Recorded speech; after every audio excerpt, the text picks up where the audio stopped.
Bagaimana Viking menghindari mati kedinginan di laut? Kau adalah pejuang paling ditakuti di sukumu. Kepala suku Viking menjaga wilayah kecil di Norwegia dengan tekad kuat dan kapak besi. Mungkin kau hanya punya sedikit tanah di utara. Kau punya reputasi yang ditakuti pesaing, tapi itu bukan peran terpentingmu.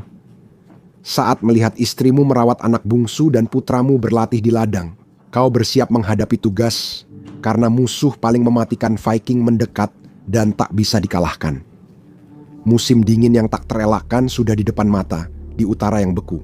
Cuacanya pahit dan mematikan, dengan hawa dingin, angin kencang, dan tumpukan salju di siang hari. Malam hari, suhu sangat menusuk tulang hingga mematikan. Parahnya, malam makin panjang, hanya ada beberapa jam cahaya matahari di beberapa wilayah. Artinya, tak ada waktu jeda dari embun beku mematikan. Begitu datang, kamu harus siap atau semuanya terlambat. Ini sudah kamu rencanakan berbulan-bulan. Rumahmu dirancang untuk bertahan. Rumah panjang Viking berupa satu ruangan kayu yang padat di sekitar perapian. Asap naik keluar lewat celah atap, panas menyebar ke seluruh rumah. Langit-langit melengkung dibuat untuk menahan panas dan mendorongnya kembali ke bawah. Jika semua lancar, rumah ini bisa bertahan musim dingin. Namun, tak ada jaminan, jadi penting memperkuat diri. Istrimu dan anak-anakmu sudah menjalankan perannya. Mereka menjahit pakaian tahan dingin. Suku kalian memelihara banyak domba yang rutin dicukur bulunya. Selain itu, tanaman rami telah dipanen sebelum embun beku pertama dan hasilnya telah diolah menjadi benang. Ini menjadi dasar yang kuat untuk pakaian musim dingin, tapi itu saja tidak cukup. Mantel kulit adalah pakaian terbaik dan terberat untuk musim dingin. Itu diperoleh dari berburu, karena saat musim dingin, semua berhenti dan tidak ada tanaman yang bisa dipanen. Air di sekitar perkemahan membeku, dunia terasa sempit, perjalanan melambat, penyerangan berhenti, bahkan bepergian jadi pertaruhan. Masih ada pekerjaan seperti memancing saat dingin, berburu, dan memberi makan ternak terakhir. Keluar di musim dingin hanya dilakukan oleh yang paling tangguh. Kebanyakan orang hanya berada di rumah. Dunia mereka terbatas pada 4 dinding dan perapian, sehingga musim panjang dan gelap jadi waktu menunggu dan persiapan. Pisau diasah, alat diperbaiki, pakaian dijahit dari sisa kain. Itu berarti kamu harus menyiapkan segala sesuatu yang kamu butuhkan sebelum musim dingin dimulai, jadi kamu menimbun apapun yang bisa kamu kumpulkan, menyimpannya di gudang makananmu. Daging buruan tahun itu diawetkan dengan diasapi atau dikubur dalam garam agar tahan berbulan-bulan. Daging kering dan biji-bijian menjadi dasar makanan musim dingin seperti sup dan semur, menjaga kenyang, melawan dingin, serta ditemani minuman madu. Kamu telah menyimpan banyak botol untuk menghangatkan diri di malam panjang. Beberapa minggu lagi, Laut Utara akan tertutup es dan sulit dilewati. Persediaan makanan lebih sedikit dari tahun-tahun lalu dan kamu ragu cukup untuk musim dingin, baik untuk keluargamu maupun desa. Ini berarti saatnya melakukan satu pelayaran lagi. Beberapa hari ke barat dari tempatmu ada desa kecil yang tenang tapi bisa kejam. Musim gugur lalu, kepala desa menyerang posmu dan tidak kembali. Kini pulau mereka jadi lebih lemah. Kepala desa muda dan kurang berpengalaman telah mengambil alih, namun belum siap menghadapi tantangan. Kamu memuat perahu panjang dengan barang secukupnya. Hadiah itu adalah persediaan musim dingin desa, bukan milikmu. Untuk perjalanan ini, kamu harus bepergian ringan karena laut menentukan lamanya perjalanan. Angin yang baik akan membawamu sampai ke sana dengan cepat. Air yang buruk akan memperlambat perjalanan, dan jika ombak menjadi ganas, mereka tidak hanya akan memperlambatmu, tapi juga bisa mengakhiri perjalanan sepenuhnya. Kamu membawa daging kering, beberapa botol bir, dan memilih kru untuk perjalanan. Kalian sadar mungkin tak akan kembali. Putra sulungmu memohon ikut. Ini bukan tugas untuk anak laki-laki yang ingin membuktikan diri. Kamu memintanya kembali ke rumah panjang dan menjaga ibu serta saudara-saudaranya. Dan untuk tetap berburu di rumah, seseorang harus memastikan masih ada makanan di sini. Saat kamu kembali dari perjalanan, kamu memilih pria yang berpengalaman, para tetua yang sudah menghadapi banyak musim dingin dan badai, jadi mereka tahu apa yang bisa dilakukan laut di luar sana. Pengalaman lebih penting dari kekuatan dan usia muda. Musim dingin kejam, tapi lautan terbuka lebih parah. Kapal pun tak memudahkan. Itu sebagian besar terbuat dari kayu, kamu tahu itu lebih baik daripada siapapun. Kamu membangunnya dengan tanganmu sendiri. Setelah rangka dipasang, disegelter dan diperkuat bulu binatang untuk mencegah air masuk, namun perlindungan ini berbiaya. Perahu itu seperti kotak korek api terapung, jadi tidak boleh ada api sekecil apapun di kapal. Semua makanan yang kamu bawa harus dimakan dingin tanpa dimasak atau dipanaskan. Saat malam di Laut Utara, tak ada yang menghangatkan tanganmu atau menerangi jalan, hanya gelap, angin, dan air. Pakaian jadi sangat penting. Pakaian pelaut Viking lebih berat dari pakaian biasa. Wol dan bulu digunakan agar tetap hangat saat angin dingin menerpa. Kulit rusa kutub sangat melindungi dari dingin. Hewan ini memang cocok untuk cuaca seperti ini. Bulunya terdiri dari 2 lapisan. Satu tebal untuk menahan panas tubuh, satu lagi menahan udara dan mencegah bulu basah. Beberapa orang juga menambah kulit anjing laut. Selain itu, kulit ini secara alami menahan air dan cipratan. Lapisan ekstra ini bisa membedakan antara tetap hangat atau mati rasa. Dingin Laut Utara meresap hingga ke tulang. Sedikit cipratan dan lengan baju basah, dingin langsung terasa di tulang. Itulah sebabnya wanita di perkemahan sama pentingnya dengan pria yang berlayar. Mereka menggunakan kombinasi tali tebal dan jarum dari tulang untuk menjahit lapisan-lapisan itu begitu rapat sehingga bisa menahan angin dan cipratan air. Dalam pelayaran lama, wanita kadang ikut kru memperbaiki kerusakan. Namun penyerbuan ini singkat, cepat, dan brutal. Untungnya, kru Anda sangatlah penuh akal. Setiap orang memiliki keahlian unik masing-masing.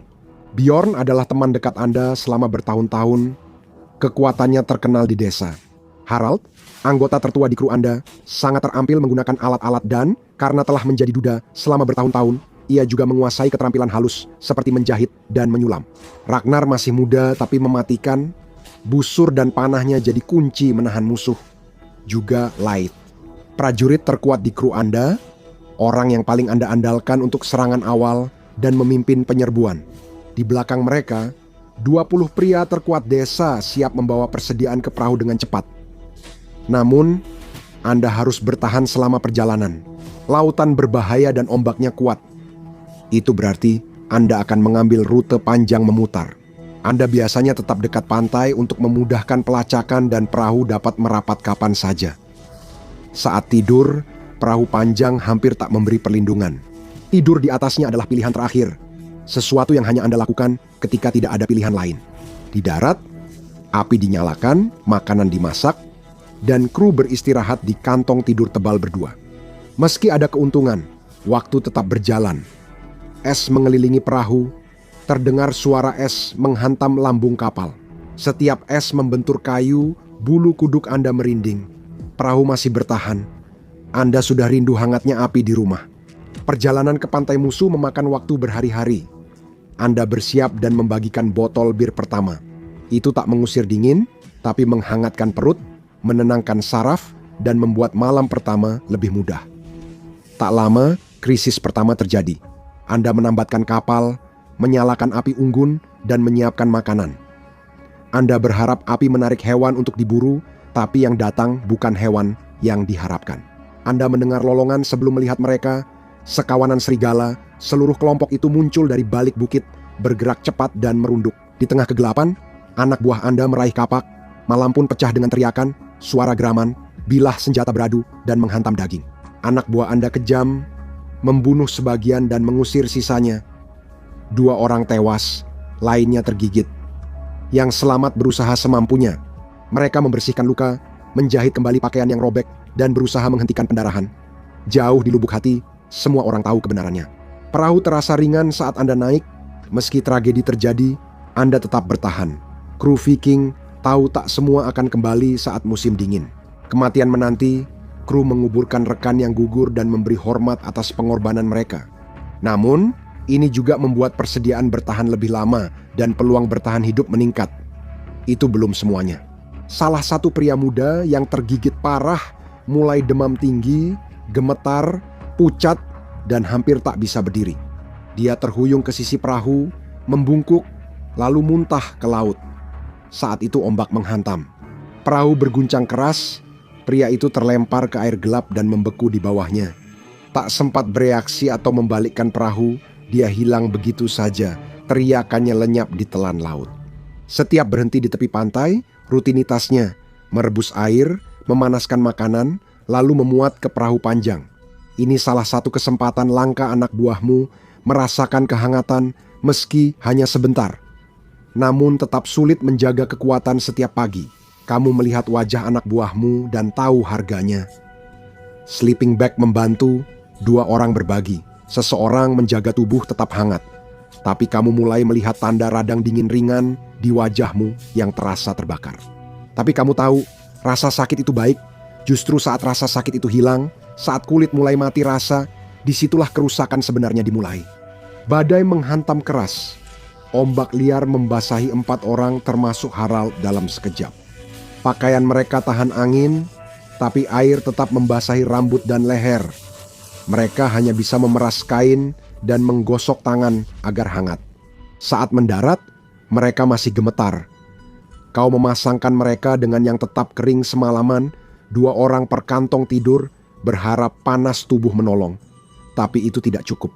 Saat pagi tiba, 3 dari mereka sudah meninggal, termasuk teman lamamu. Suasana duka menyelimuti sisa kru yang ada. Terlalu banyak orang yang sudah tiada sebelum pertempuran sesungguhnya bahkan dimulai. Kau makan apa yang bisa kau makan, dan kau bersulang untuk mereka yang telah tiada. Lalu, tepat sebelum malam tiba, kau melihatnya. Api di kejauhan, musuh, kau menunggu sampai benar-benar gelap. Jika mereka melihatmu lebih dulu, kau kehilangan keuntungan. Di sini, kemenangan sering ditentukan siapa yang menyerang duluan. Anak buahmu sudah siap menunggu sinyal dan misi, bahkan masa depan suku kalian. Segalanya ditentukan dalam menit dan serbuan awal, teriakan, serta tubuh pertama yang jatuh. Kini kau bisa meluapkan amarah. Semua sudah tahu perannya. Ragnar tetap berada di atas tiang kapal, busur siap, mengawasi garis pantai untuk melihat pergerakan. Jika ada yang mendekati perahu, dia akan menjatuhkan mereka sebelum mereka sempat mendekat. Kau, Bjorn, dan Leith pimpin masuk desa. Kalian juga mengincar gudang persediaan musim dingin mereka, tempat menumpuk makanan dan daging untuk bertahan hidup. Kau tahu akibatnya jika kita mengambilnya? Kau menyelinap di belakang penjaga dan menusukkan pedangmu dengan cepat, menebasnya sebelum dia sempat bersuara. Dia roboh tanpa sempat berteriak. Saat kau tiba di gudang utama dan memegang pintu, kau melihat panah api melesat. Ternyata ada penjaga tersembunyi yang melihatmu. Dan sekarang, seluruh desa akan segera tahu kau ada di sini. Kau tidak punya banyak waktu. Kau mengambil apapun yang bisa kau bawa, gandum dari lumbung, tumpukan daging kering, apa saja yang layak dibawa. Itu akan sangat membantu jika kau berhasil keluar dari pulau ini dengan selamat. Keluar dari gudang, kau melihat bayangan berlari di gelap, senjata terangkat. Anak buahmu melawan mereka langsung, kapak berayun, tubuh berjatuhan. Kau menyerang siapa saja di sekitarmu, tapi bertarung di wilayah mereka yang mereka kuasai. Mereka terus datang berulang kali, berdiri di antara kau dan perahu panjang sampai Leif melangkah ke depanmu dan gerombolan itu. Dia tidak ragu, dia langsung mengisi celah itu, menanamkan kakinya dan menyiapkan diri. Dia memberi isyarat agar kau dan anak buah lari ke kapal. Terakhir kau melihatnya, dia melawan 3 orang sekaligus hanya dengan kekuatan. Saat dia mengayunkan senjata, kau melihat lebih banyak sosok muncul di belakang. 10 lagi datang. Kau menatap Leif, lalu berbalik dan berteriak pada para penyintas agar segera bergerak. Saat perahu panjang menjauh, hanya 9 orang yang tersisa. Lebih dari setengah awakmu hilang. Kau mengamankan barang curian, mengikat kargo, lalu mengarahkan perahu ke laut lepas. Bjorn sudah menyelesaikan tugasnya. Kapal musuh terbakar. Tak ada pengejar hari ini. Langit tiba-tiba menyala. Panah api menembus gelap. Waktu seolah berhenti. Jika mengenai layar atau lambung kapal, kau tamat. Tak ada jalan keluar atau pulang, hanya perlawanan terakhir di tanah musuh. Namun, panah itu justru menancap di bahu Ragnar. Dia terhuyung ke belakang, kehilangan pijakan, dan jatuh dari tiang ke air hitam di bawah. Bjorn berhasil dengan cepat menangkapnya sebelum dia tenggelam. Kau tak membuang waktu sedetik pun, layar terbuka lebar, perahu panjang berbalik ke arah angin, dan kau kembali ke laut yang pahit. Sekali lagi, orang-orangmu merawat luka Ragnar, tapi kombinasi panah yang menancap dan tubuhnya yang sepenuhnya terendam air membuat dia semakin melemah dengan cepat. Dia wafat sebelum kalian tiba di daratan pertama kali. Kau menguburnya sebagai pejuang dan akan menceritakan kisahnya seperti Leif. Dulu mereka mati sebagai pejuang Viking sejati. Kini krumu berkurang, membuat pekerjaan makin berat. Lebih sedikit tangan yang mendayung, lebih sedikit mata yang berjaga, jadi peran-peran pun menjadi kabur. Jika seseorang sebelumnya tidak melakukan suatu pekerjaan, sekarang dia melakukannya. Di sini tak ada spesialis, hanya mereka yang bertahan. Kelelahan cepat datang. Di akhir perjalanan, dingin menusuk tubuhmu. Seorang pejuang meninggal semalam. Diputuskan tidak perlu membuat kemah di malam terakhir. Kalian lanjut, memakai bir untuk tenaga dan kembali ke hangatnya api rumah. Beberapa orang curi waktu tidur sebentar sambil bersandar, mencoba mengumpulkan tenaga, namun perahu terus berjalan. Selalu ada yang berjaga, mengamati air, agar kalian terhindar dari bahaya, lalu kalian melihat tebing yang sudah dikenal di pantai sendiri. Kau membangunkan kru untuk terakhir kalinya, tapi satu orang, Bjorn, tidak bergerak. Kau mengguncangnya dan memanggil namanya berulang kali. Tak ada luka atau penyakit, hanya dingin, lelah, dan hati yang akhirnya tak kuat lagi. Dia salah satu yang terkuat di antara kalian, dan dia berhasil kembali sejauh ini hanya untuk mati, dalam jarak pandang dari rumah. Dari prajurit berpengalamanmu, hanya kau yang tersisa bersama sekelompok kecil Viking muda. Namun, tujuanmu telah tercapai. Makanan yang kau peroleh membantu keamanan suku saat musim dingin. Prajurit baru akan dilatih dan melanjutkan tradisi para pendahulu. Matamu menatap rumah, kau membeku. Langit hitam oleh asap, cahaya api berkelap-kelip di pantai, desamu terbakar, rumah panjangmu dilalap api. Semua yang kau bangun hancur sekejap. Kau tak tahu keberadaan keluargamu, apakah mereka selamat, bersembunyi, atau sudah tiada. Mereka bisa saja dibantai, atau lebih buruk lagi, ditawan. Bagaimanapun juga, kau akan menyadari bahwa musim dingin sudah tidak berarti lagi. Kau berlayar lagi, melacak siapapun yang melakukan ini. Kejar mereka melintasi lautan, karena dingin di luar sana tak sebanding dengan api yang kau bawa. Viking bukan manusia pertama yang selamat dari pembekuan hebat. Tonton cara manusia tidur saat zaman es tanpa mati kedinginan, atau pilih video ini.